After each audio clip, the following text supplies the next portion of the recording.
I wonder how much Vin Diesel got paid for just coming into a recording studio and saying, "I am Groot" about 20 times, because I wasn't busy. Also, Andy Dwyer?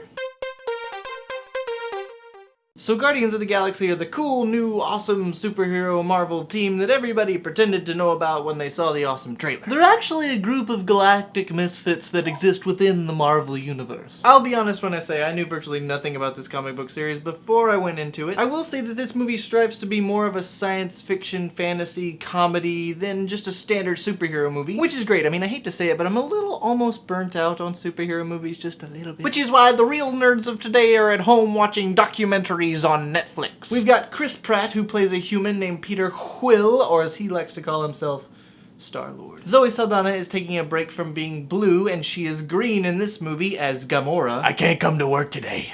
I got a bad case of Gamora. She is the daughter of Thanos, who is the most powerful and evil being in all of the universe, so I'm told. But there is always something more powerful, and here it is the magical orb of plot device. There's an evil guy named Ronan who wants to use the orb for evil things. Gamora intends to stop him along with Peter Quill, but first they have to break out of jail with the help of a Han Solo-like raccoon and a giant ant named Groot, at least I think his name was Groot, and a smaller version of the Hulk who literally takes everything literally. Now, I imagine if you haven't seen this movie, my description of it is going to sound like I am on some sort of illegal substance. This movie really hits the ground running, and it's usually too busy just having fun to let the fact that there's a talking raccoon making bombs really bother you. The movie's directed by James Gunn, who also did Slither and Super, which are also really funny movies. This movie's not quite as dark as his usual stuff, but I think we all know why that is. The children love the Marvel. There's definitely a wide influence of both Star Wars and the Avengers, and while this movie doesn't necessarily feel very original, it definitely works, and it manages to create its own unique substance. And the movie's really funny. I mean, it's definitely the funniest movie since the Avengers. Now that I think about it, it's probably the best Marvel movie since the Avengers. The soundtrack to this movie is fantastic, and how they rationalize how this music is actually playing in this movie is actually pretty clever. All the characters are really well defined. The weakest probably would be Zoe Saldana, and that's just because I think I've seen her play this character before. The plot of this movie can get a little overcomplicated sometimes, and the last act I thought felt a little too familiar. I mean, I never like feeling like I know where this movie is going, and towards the last act I started to have that formulaic vibe. But the characters were so much fun, and the sense of humor it has is so spot on that I just couldn't help love the movie for that. So that's why I give it an A. I wish I had a giant pet tree.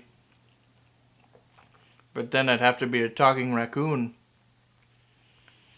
Just the way the cookie crumbles, I guess.